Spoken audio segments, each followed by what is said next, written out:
Bonsoir mesdames, mesdemoiselles et messieurs, bienvenue à ce journal dont voici les principaux titres. Le président de la République reçoit l'ambassadeur de la Libye à Nouakchott et discute avec lui des domaines de la coopération entre les deux pays frères.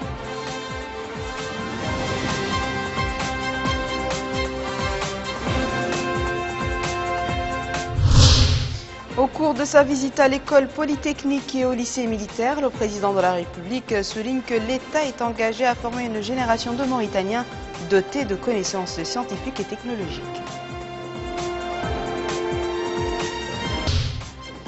Le ministère du Développement rural, en collaboration avec l'Union européenne, organise un atelier sur la revue institutionnelle du secteur agro-pastoral.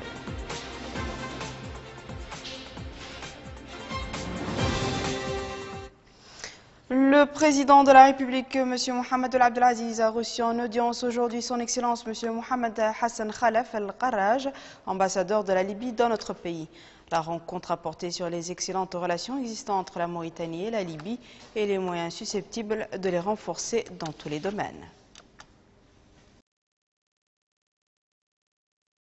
Le président de la République a effectué ce matin une visite à l'école supérieure polytechnique et au lycée militaire. À cette occasion, le chef de l'État a souligné que la création de ces deux établissements répond au besoin de former une génération de Mauritaniens dotés de connaissances scientifiques et technologiques et aptes à combler le vide existant en la matière. Compte rendu de Sherzin Lassem.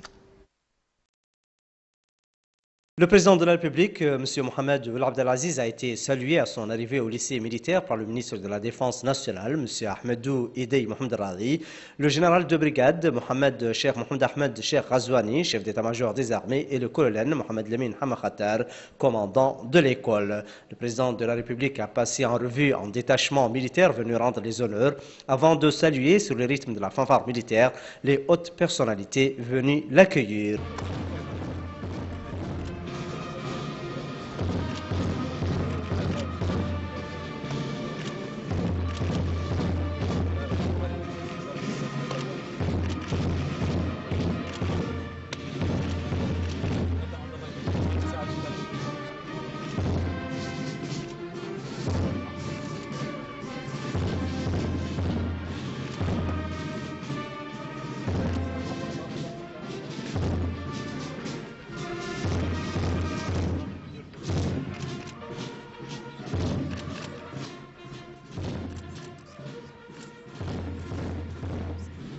M. Mohamed El Abdelaziz a ensuite effectué une tournée dans les différents services de l'école et ses annexes qui lui sont affiliés comme l'internat, le réfectoire, l'infirmerie générale et le laboratoire.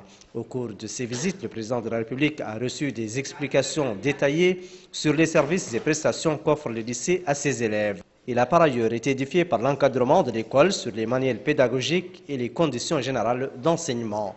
Dans la salle de réunion, le président de la République a suivi des exposés présentés par les élèves du lycée qui ont saisi l'occasion de sa présence pour lui exprimer leur reconnaissance et leur gratitude pour l'ouverture de cet établissement au sein duquel ils acquièrent la connaissance et apprennent la discipline et la rigueur militaire.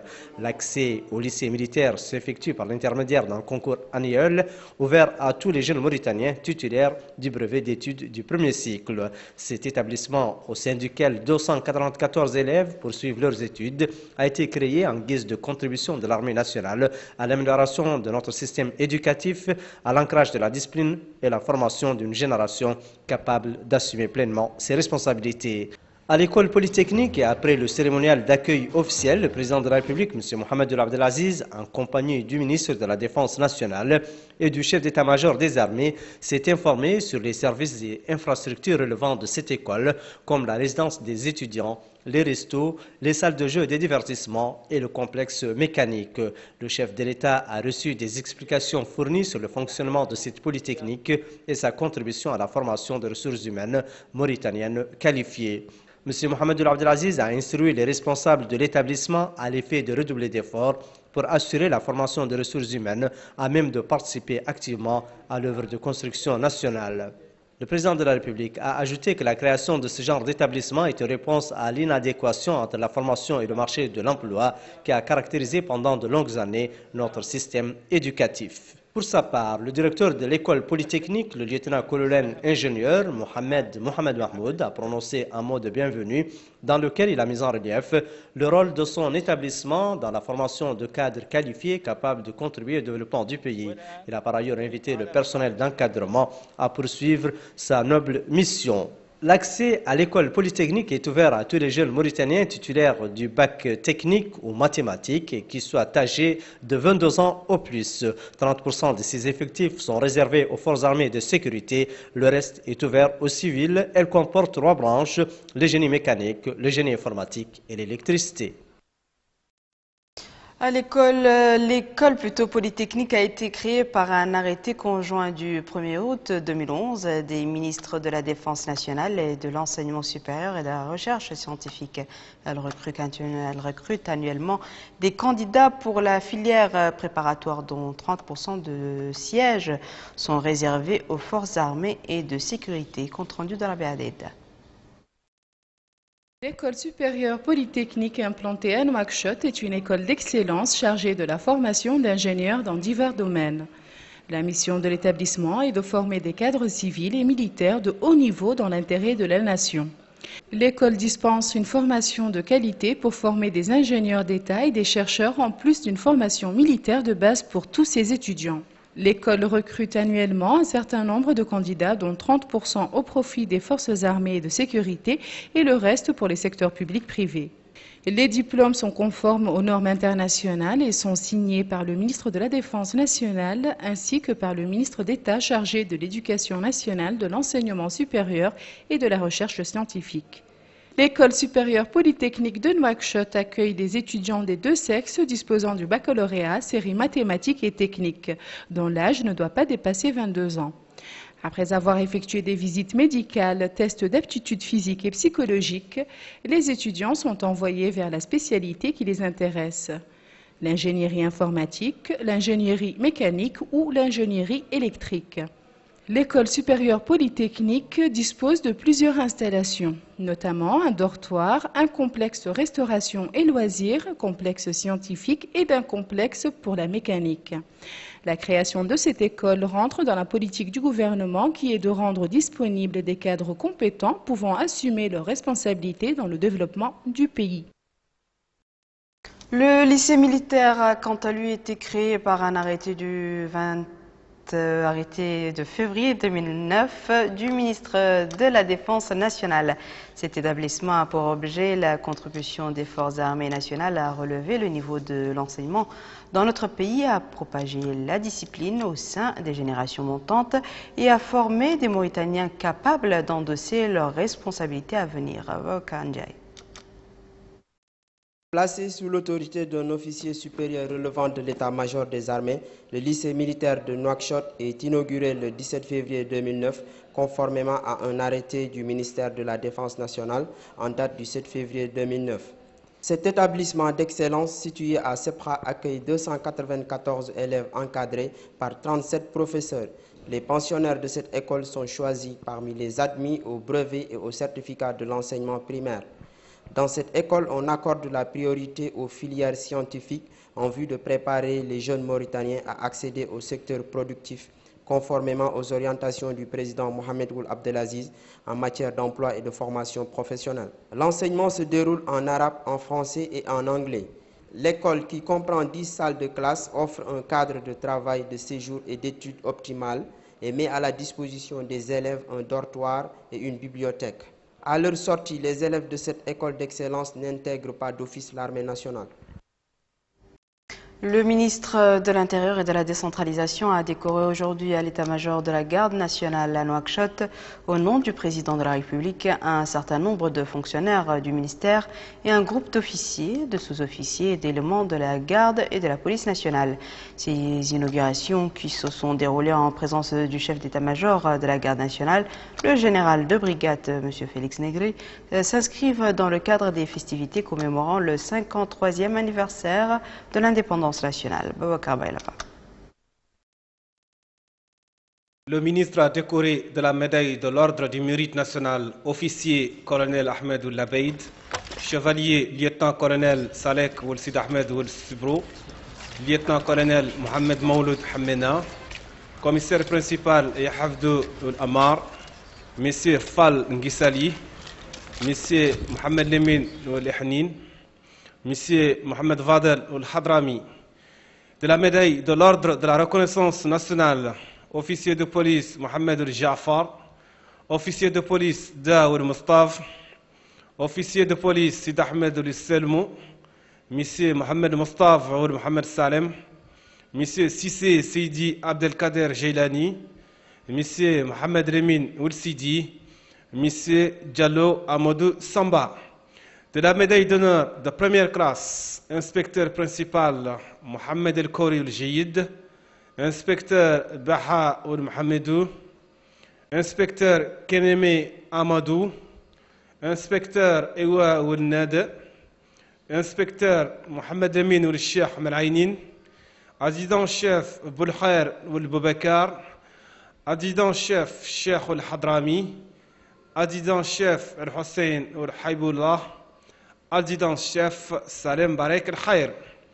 De la médaille d'honneur de deuxième classe, adjudant-chef Ishaq Oul Mohamed Val, adjudant-chef Mohamed Yenje Oul Rabah, adjudant-chef Makhtar Oul Baye, adjudant-chef Abdellatif Oul Maïn, adjudant-chef El Muslim Oul Azman, adjudant Eli Mohamed Salem, adjudant Ba Oumar Keita, adjudant Shammah Oul Mohamed, adjudant Makhtar Oudé, adjudant Rabih Oul Salima, brigadier chef Alioune Mbodj, brigadier chef Si Abdoulaye Hamjatou, brigadier chef El Haj Oul Taleb Eli Cheikh Oul Mohamed Diko, brigadier chef Aïdou Oul Moussa, brigadier Ahmed Oul Sidi, brigadier Ahmedou Oul Mohamedan, brigadier Mbounas Oul Cheikh Mahfouz. De la médaille d'honneur de troisième classe, brigadier Naji Oul Eli, brigadier Mohamed Zain Oul Mohamed Mahmoud, brigadier Ali Oul Mejbour. Échelon Mohamedine Oul Hamed, échelon Mohamed Abdallah Oul Badde, échelon Mohamed Oul Elimine, agent police Alioune Diallo. La cérémonie de décoration s'est déroulée en présence du chef d'état-major de la garde nationale, le général de brigade Félix Negri, du secrétaire général du ministère de l'Intérieur et de la décentralisation, M. Mohamed Hadil Massina, du directeur général de la Sécurité nationale, le général Ahmed Oul-Bekrin, du chef d'état-major du groupement général de la sécurité routière, le général Misgar Oul-Sidi, et du chef d'état-major adjoint de la garde nationale et de plusieurs cadres du département de l'Intérieur et de la décentralisation. Cette cérémonie s'inscrit dans le cadre des festivités commémorant le 53e anniversaire de l'indépendance nationale. Le ministre de l'Habitat, de l'Urbanisme et de l'Aménagement du Territoire a visité aujourd'hui un certain nombre de sites de rassemblement des ordures supervisés par le groupe Pisorno. Au cours de cette visite, le ministre a invité les responsables de cette société à redoubler d'efforts pour donner à notre capitale l'aspect bienséant qu'elle mérite. Cher Nacher Saadou. La propreté de la ville de Nouakchott passe obligatoirement par le respect de toutes les clauses du contrat entre l'État et la société contractante, en l'occurrence Pisorno. Conscientes de cela, les autorités publiques sont désormais déterminées de faire appliquer les clauses de ce contrat qui coûte au budget de l'État la bagatelle somme de 3,5 milliards d'Ouguiya par an. C'est dans ce cadre, justement, que le ministre de l'Habitat, de l'Urbanisme et de l'Aménagement du Territoire s'est rendu aujourd'hui dans les deux sites pilotes situés dans la Muqata'a de Dar Naïm. Et voici sa réaction. Nous sommes ici en présence d'un phénomène qui est inacceptable dans une ville comme Nouakchott. Les autorités ont fait ce qu'il fallait pour qu'on ait une entreprise spécialisée, professionnelle, pour qu'il puisse s'occuper de la propreté de la ville de Nouakchott. Mais nous sommes au regret de constater que le travail n'est pas correctement fait, qu'il y a quelques goulots d'étranglement, il y a certains points véritablement qui méritent davantage d'attention et des mesures spécifiques.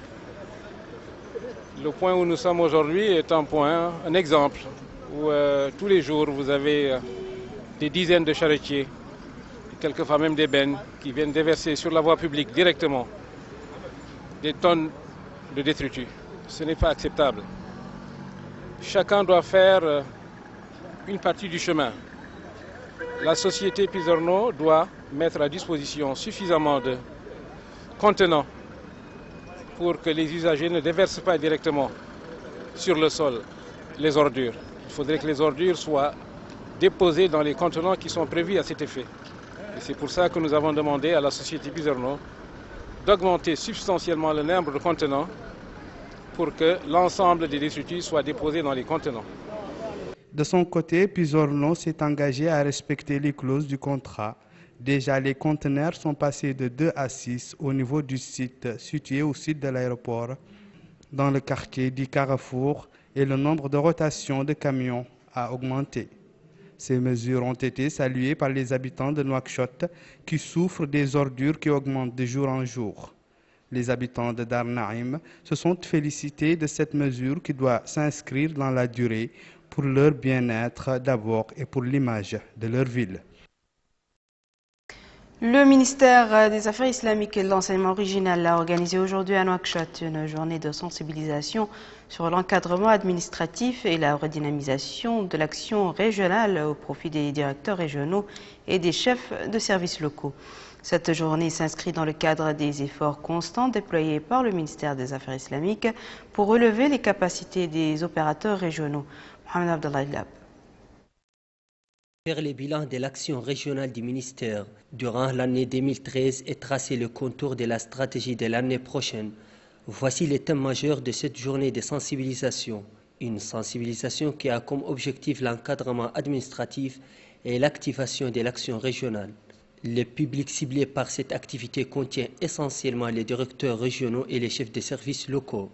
Prenant la parole à cette occasion, le secrétaire général du ministère des Affaires islamiques et de l'enseignement originel a affirmé que l'organisation de cette journée entre dans le cadre du renforcement des capacités et des savoir-faire des acteurs régionaux et locaux. Il a rappelé les réalisations du secteur dans le domaine des affaires islamiques et de l'enseignement originel, en insistant que les plans d'action sont intensifiés dans ce sens. Ensuite, les participants à cette journée de sensibilisation ont suivi des exposés relatifs aux différents champs d'action du ministère, des exposés qui ont porté sur l'encadrement administratif et les techniques de travail, l'action participative entre les acteurs et les usagers, l'activité islamique, ses applications et sa coordination. D'ailleurs, le domaine d'action du secteur est très large. Du coup, les directeurs régionaux doivent agir selon les 3 axes du travail du ministère. Ils sont appelés à appuyer les établissements de l'enseignement originel afin de propager les valeurs de tolérance et d'ouverture préconisées par la religion islamique.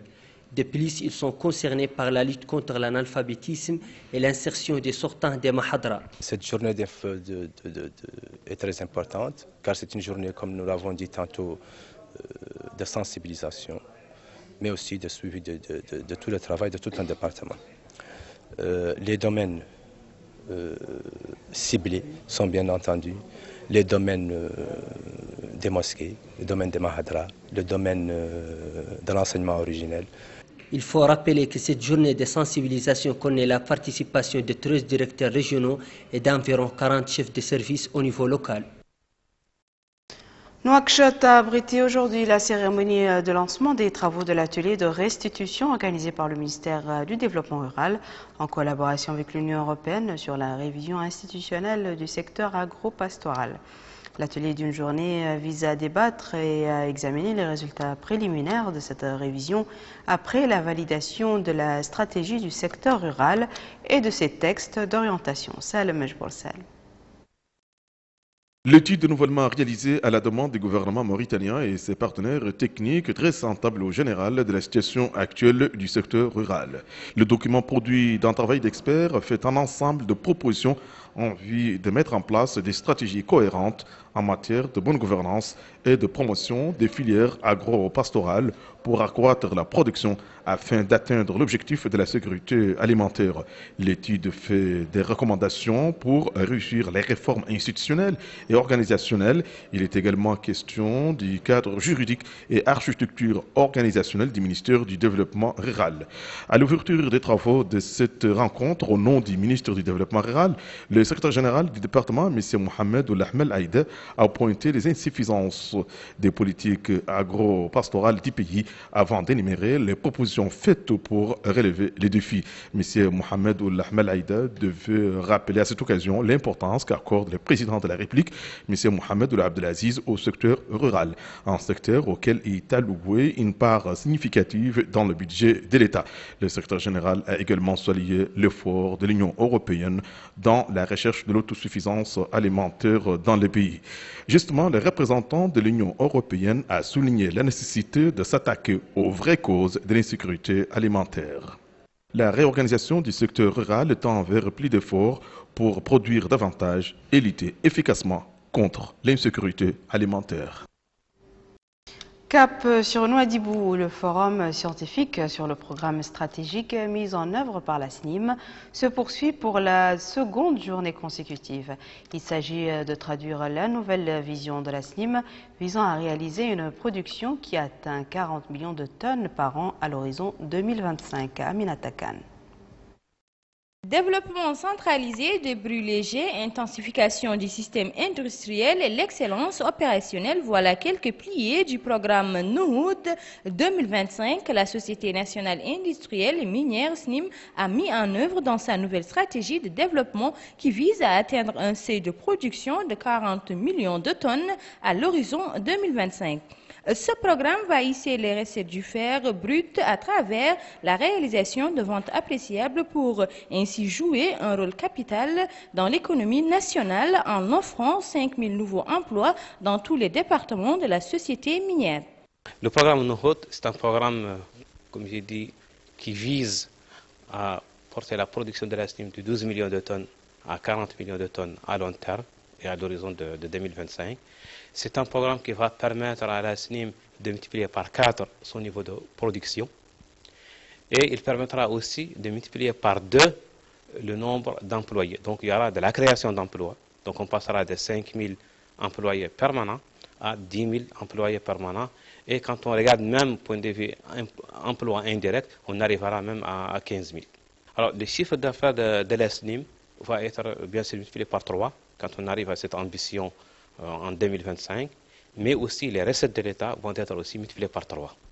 Avec le programme Nouhoud, la SNIM ambitionne d'être parmi les 5 productrices de fer dans le monde. Le comité unifié de suivi et de coordination sur la question de la disparition du journaliste Ishaq El-Mokhtar a organisé ce matin un sitting de solidarité devant les locaux de la Commission nationale des droits de l'homme à Nouakchott. Les manifestants ont demandé la libération du détenu et son rapatriement vers la mère patrie. On a pris part à ce sitting des dizaines de journalistes, des entreprises de presse publiques et privées, un certain nombre d'étudiants de l'université de Nouakchott et des sympathisants de ce journaliste ainsi que des membres de sa famille. Le sitting s'est transformé par la suite en une marche qui s'est arrêtée devant le palais présidentiel. Une occasion pour les plusieurs journalistes d'intervenir pour souligner la nécessité de libérer sans délai et de lui permettre de retourner chez lui et de reprendre son activité journalistique. Le président du comité, Abdelrahman El-Harma, a insisté auprès de ses collègues journalistes de s'intéresser à la question d'Ishaq, demandant aux autorités d'œuvrer pour accélérer le processus de sa libération.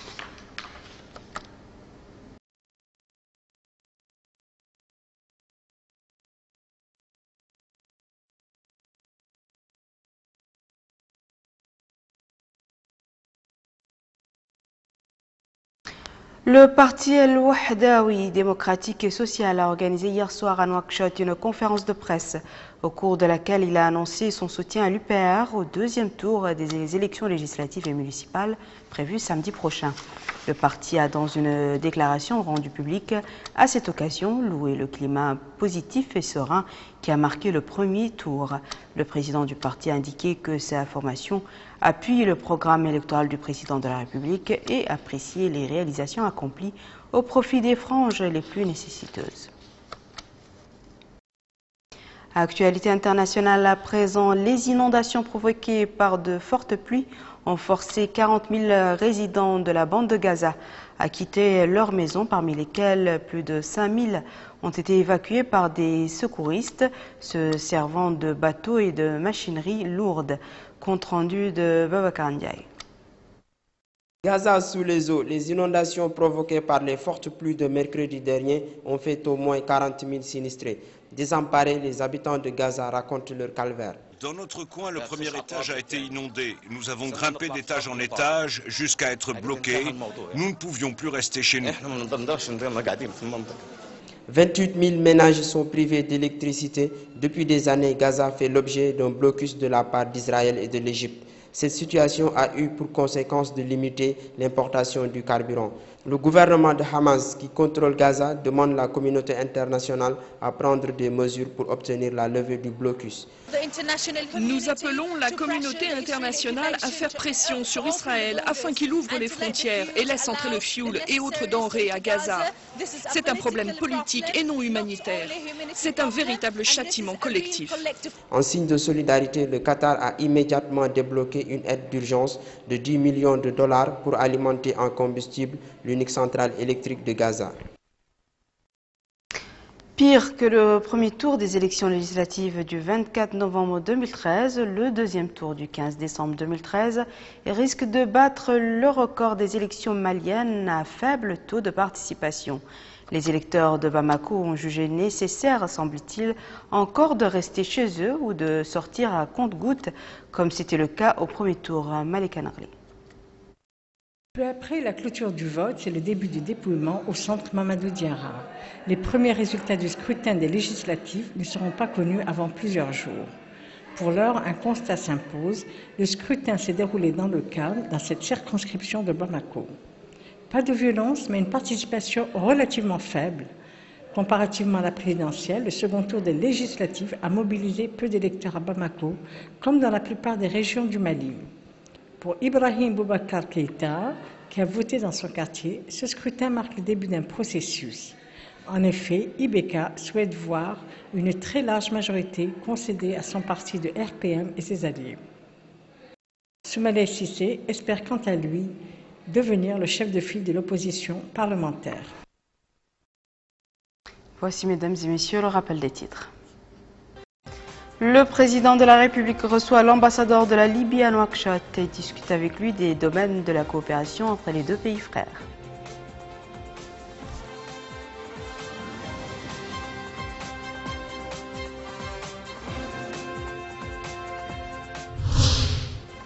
Au cours de sa visite à l'école polytechnique et au lycée militaire, le président de la République souligne que l'État est engagé à former une génération de Mauritaniens dotés de connaissances scientifiques et technologiques.